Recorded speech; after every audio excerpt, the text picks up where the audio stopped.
itu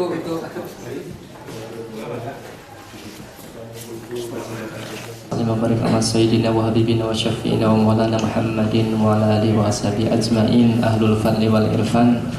Amma ba'du, qala Allah ta'ala fil Qur'anil Karim, a'udzu billahi minasyaitonir rajim. Bismillahirrahmanirrahim. La in syakartum la azidannakum wa la in kafartum inna 'adzabi lasyadid. Daiyah Lembaga Dakwah Islam Indonesia Kabupaten Garut yang kami hormati Bapak Moderator, kesepuhan, para alim ulama, juga para peserta sekalian, dan tak lupa guru-guru saya, guru-guru kami yang barusan Bapak Al-Mukarram dari BKM Masjid Agung Garut, Kiai Haji Mimbar Hidayatullah, juga guru kami Bapak Badrul Munir, dan ibu-ibu, bapak-bapak sekalian, para peserta yang mohon maaf tidak bisa saya sebutkan satu persatu. Untuk pembukaan mungkin saya ikut kepada yang tadi berhubung waktu. Pertama-tama saya sampaikan permohonan maaf dari Bapak Kepala Bagian Administrasi Kesejahteraan Rakyat, Bapak Dr. Andes Dahlan Saputra MSI, bahwasanya pada kesempatan kali ini beliau tidak bisa hadir sehubungan dengan acara keluarga yang tidak bisa beliau tinggalkan. Kita jadi mungkin visi ini sudah bukan visi beliau lagi, tapi mudah-mudahan menjadi visi kita bersama gitu. Biarlah konstelasi politik yang berjalan seperti ini adanya, dan kita sebagai masyarakat Garut mudah-mudahan bisa mengambil hikmah dari setiap peristiwa yang terjadi, karena bagaimanapun Garut adalah rumah kita, dan ketika ada sesuatu, sebetulnya ketika muncul, baik itu di pentas regional Provinsi Jawa Barat sampai ke pentas nasional, kita sebagai masyarakat Garut tentu akan terikut imbasnya. Mudah-mudahan dengan adanya visi mandiri dalam ekonomi, adil dalam budaya, dan demokratis dalam politis ini bisa kita wujudkan bersama-sama dalam sesuai dengan kapasitas dan kapabilitas yang kita miliki bersama-sama. Ibu-ibu yang bapak-bapak yang kami hormati, ada satu peran di pemerintahan, yaitu administrasi kesejahteraan rakyat. Kenapa administrasi kesra diperlukan? Karena sebagaimana kita ketahui, otonomi daerah itu tidak seluruh wewenang diberikan kepada daerah. Jadi menurut undang-undang tentang otonomi daerah, ada hal-hal yang tidak bisa didelegasikan. Salah satunya adalah tentang agama. Jadi ketika kalau agama diberikan wewenang penuh kepada daerah, maka itu akan sangat menimbulkan efek yang lebih banyak sisi negatifnya. Oleh karena itu, meskipun otonomi diberikan dengan keleluasaan, tetapi ada hal-hal yang bersifat seperti keuangan, pertahanan keamanan, dan hal agama yang wewenangnya masih dipegang oleh pusat. Akan tetapi mesti demikian, untuk hal-hal yang meskipun secara teknis sudah ada Kementerian Agama, di pemerintahan Kabupaten Garut juga, tepatnya di Setda, ada bagian administrasi Kesra yang memfasilitasi hal-hal yang berkaitan dengan masalah keagamaan. Sehingga apabila ibu-ibu atau bapak-bapak memiliki permasalahan terkait dengan hal yang keagamaan, itu bisa difasilitasi oleh bagian administrasi kesejahteraan rakyat. Mungkin ada yang bertanya-tanya, apa sih kegiatannya? Kegiatannya kalau ibu-ibu yang pergi haji misalnya, itu dari mulai pemberangkatan dari pendopo sampai ke embarkasi, itu biaya sebetulnya ditanggung oleh pemerintah kabupaten. Dan untuk tahun ke depan, Pak Bupati ingin bahwa total termasuk dari sampai pakaian sekalipun tidak ada pungutan sama sekali kepada jemaah itu. Untuk tahun kemarin masih ada pungutan untuk pakaian kalau nggak salah gitu. Dan untuk tahun ke depan sebetulnya kita sangat menginginkan agar seluruh jamaah itu bisa diakomodir lewat dana yang dikelola oleh APBD apabila memungkinkan. Karena meskipun agama sebetulnya prioritas, akan tetapi karena lingkup pemerintahan daerah itu seluruh aspek kehidupan kita, ada 3 indikator yang menjadi prioritas indeks pembangunan manusia, yaitu pendidikan, ekonomi, dan kesehatan. Nah, Kira-kira apa sih peran dai dan daiyah yang diharapkan? Yang pertama, setidaknya dakwah itu memiliki dua sifat, yaitu sifat transformatif dan sifat konservatif. Transformatif artinya dakwah itu merupakan sebuah upaya bagaimana merubah sebuah tatanan, minadzulumati ila nur, litukhrijan nas minadzulumati ila nur. Jadi untuk membawa perubahan dari kegelapan kepada alam yang terang benderang. Yang kedua, dakwah pun memiliki sifat yaitu konservatif. Dalam arti dakwah merupakan sebuah usaha untuk menjaga dan melestarikan nilai-nilai agama yang kita anut. Nah, kedua sifat ini mungkin bisa menjadi satu titik pijak peran serta yang saya yakin ibu-ibu dan bapak-bapak sebetulnya sudah melakukan dan lebih paham daripada saya tentang hal ini, di mana kabupaten atau Kabupaten Garut serta Provinsi Jawa Barat itu setidaknya memiliki ada target satu, yaitu kesalahan sosial. Nah, kesalahan sosial itu harus berawal dari kesalahan individual. Tidak mungkin kita mengharapkan Kabupaten Garut bisa aman, nyaman, tertib, damai tanpa ada peran serta masing-masing individu yang membangun sebuah komunitas. Jadi diharapkan yang paling penting adalah marilah kita memantapkan diri kita sendiri, karena saya pernah berdiskusi dengan beberapa ulama, semakin tinggi ilmu belum tentu amalnya semakin baik.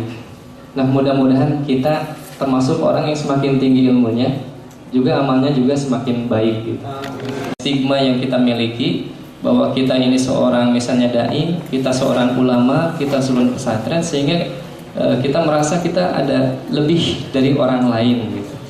Bahkan ketika kita merasa lebih dari orang yang didakwahi, menurut salah seorang guru saya, sebetulnya derajat kita sebagai keulamaannya, baik itu kesantriannya atau keilmuannya itu sudah turun beberapa derajat. Mungkin ini salah satu peran yang bisa kita gali, bahwa marilah kita sama-sama untuk meningkatkan kapabilitas dan kompetisi kita, karena alam sekarang adalah alam yang kompetitif. Metode dakwah pun rupanya harus memiliki metode yang baru. Bagi beberapa komunitas seperti kita, mungkin di usia SMA itu anak-anak kita masih bisa mengaji, Bu.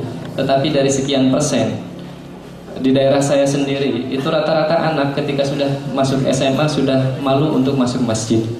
Mereka kalau ditanya gitu, hari gini masih masuk masjid. Jadi itu sangat memukul kita sebetulnya gitu. Tapi ini realitas, Bu.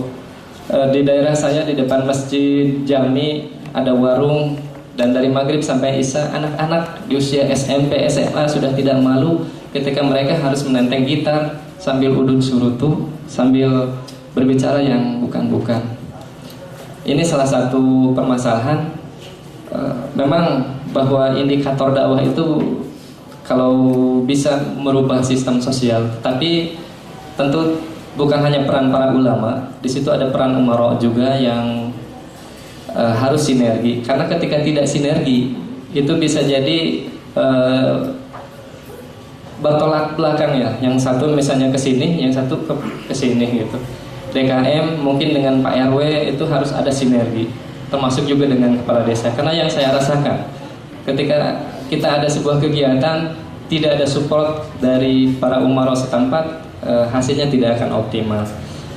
Jadi mungkin dalam hal ini marilah kita bersama-sama untuk bahwa salah satu yang paling penting adalah pendidikan akhlak. Infrastruktur kita dibangun, tetapi akhlak kita ketinggalan zaman. Kemarin saya berdiskusi dengan seorang teman. Salah satu yang membedakan Hong Kong dengan kita adalah dalam masalah kejujuran. Kita itu konon bangsa Indonesia itu mayoritas beragama Islam, tetapi sedikit sekali yang bisa mengamalkan kejujuran di dalam kehidupannya. Sementara di sana, meskipun non Muslim, tetapi memiliki satu internalisasi terhadap nilai-nilai yang dianut gitu. Nah, mungkin inilah salah satu yang bisa kita masuki ya, bahwa mudah-mudahan, dan saya yakin ibu-ibu, bapak-bapak yang di sini itu sebetulnya sudah tidak perlu lagi pelatihan kader daiyah. Justru yang diperlukan adalah bagaimana kita meraih mereka-mereka yang ada di luar sana, yang sebetulnya lebih jumlahnya mayoritas daripada kita, untuk bisa masuk. Karena pendekatan, saya pernah bertemu dengan seorang kiai, seorang dai. Ketika ada yang mabuk, itu bukan untuk dihindari, saya bilang. Ketika mereka belum sholat, itu sebetulnya bukan hal yang untuk dihindari. Tapi bagaimana yang belum sholat itu, yang belum masuk masjid, yang masih berdekatan dengan drugs dan lain sebagainya, itu bisa masuk masjid. Artinya apa? Masjid serta metode dakwah itu harus bisa mengakomodir keinginan mereka. Mungkin ada yang banyak yang kurang setuju dengan pendekatan seperti Ustadz gaul dan lain sebagainya, tetapi mungkin alam ini memang membutuhkan gitu ulama-ulama atau pendekatan dakwah yang seperti itu, dimana lebih cenderung kepada anak muda pendekatannya lebih gaul, sementara kepada yang tua mungkin pendekatannya lebih ke tazkiyatun nafs atau tasawuf. Ibu-ibu dan bapak-bapak, mungkin tidak akan banyak yang saya kemukakan. Sekali lagi, jadi salah satu program tadi tentang Ad-Kesra adalah memberikan fasilitasi bimbingan haji. Yang kedua, penyelenggaraan, meskipun dalam beberapa faham mungkin kurang merespon ya, terkait dengan musabaqah tilawatil Quran serta seleksi tilawatil Quran. Akan tetapi itu merupakan sebuah program pemerintah yang bertujuan untuk mengapresiasi minat kaum muslimin di Indonesia yang memiliki minat terhadap tilawatil Quran. Yang selanjutnya, pada tahun 2010 kita juga menggulirkan pemerintah program bantuan untuk guru ngaji. Dengan sangat disayangkan, dari data yang masuk di kami, guru ngaji yang ada di daerah itu sekitar 21.000 kurang lebih. Sementara dengan dana yang terbatas, pemerintah kemarin mencoba untuk bisa mensupport. Hanya sayang, dalam setahun itu kita hanya bisa mampu 1.500 dari 21.000 orang. Walhasil dari 1.500 itu satu orang per tahun itu hanya bisa mendapatkan 600.000 rupiah. Itu di 2010.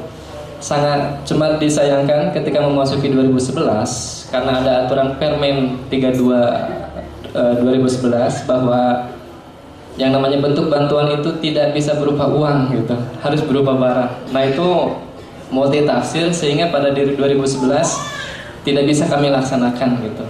Banyak guru-guru ngaji yang sudah bikin rekening, yang dari Caringin, dari Bunggulang dan lain sebagainya, didata oleh desa, sudah bikin rekening, harus hangus begitu saja gitu, karena memang didata tetapi tidak ada uangnya gitu. Nah, ini sangat sedih sekali. Mudah-mudahan di tahun 2013 ini program tersebut bisa bergulir, dan ini tidak membatasi organisasi atau apapun. Selama ibu-ibu masuk masyarakat Kabupaten Garut, insya Allah apabila ada hal semacam diskriminasi atau apapun, insya Allah akan kita coba supaya bahwa netralitas kita bisa terjadi. Itu saja yang bisa kami sampaikan. Kurang lebih kami mohon maaf. Sekali lagi mohon maaf. Ya billahi fasibillah wa birrul inayah khairul kalam. Assalamualaikum warahmatullahi wabarakatuh. Ini merupakan suatu jalan ya, atau memfasilitasi kita sebagai ormas yang ada di Kabupaten Garut ya, sehingga ya kita menjadi istilahnya ada suatu jalan menjadi suatu program-program yang ada di pemerintahan Kabupaten Garut. Mudah-mudahan ya dengan adanya informasi ini, khususnya dai-daiyah ya, tadi disampaikan beberapa ribu atau ulama yang begitu berbondong-bondong ya. Mudah-mudahan apa yang harapkan terutama di masalah anggaran ya tetap kita berdoa sehingga terpenuhi. Mudah-mudahan apa yang disampaikan bermanfaat bagi kita. Merupakan suatu informasi Bapak Hasan, ini di lingkungan dakwah Islam Indonesia ada kegiatan muda-mudi Pak. Ya sekitar 200 orang ya, 200 orang. Barangkali nanti waktunya diinformasikan dan bisa berkenan hadir Pak. Barangkali untuk pencerahan kepada muda-mudi Lembaga Dakwah Islam Indonesia. Mohon dengan hormat barangkali nanti diinformasikan. Itu mungkin Pak sebagai informasi saja. Dan sekali lagi berhubung waktu, barangkali ya bapak-bapak, ibu-ibu penasaran dengan yang akan ditanyakan ya bisa ditulis, nanti bisa disampaikan. Itu mungkin yang saya sampaikan. Terima kasih atas perhatiannya, dan sebelum kami serahkan diberi aplaus untuk Bapak Hasan. Acara ini saya serahkan kepada pembawa acara. Terima kasih. Wassalamualaikum warahmatullahi wabarakatuh. Yang akan diberikan oleh Bapak Ketua DPD RI Kabupaten Garut, Bapak Insinyur Aswin Nur Hidayat MPD. Tidak seberapa berupa kenang-kenangan. Mudah-mudahan dengan ini Bapak bisa berkenan dan terus teringat dengan Lembaga Dakwah Islam Indonesia di Kabupaten Garut. Baik, tepuk tangan buat kita semua.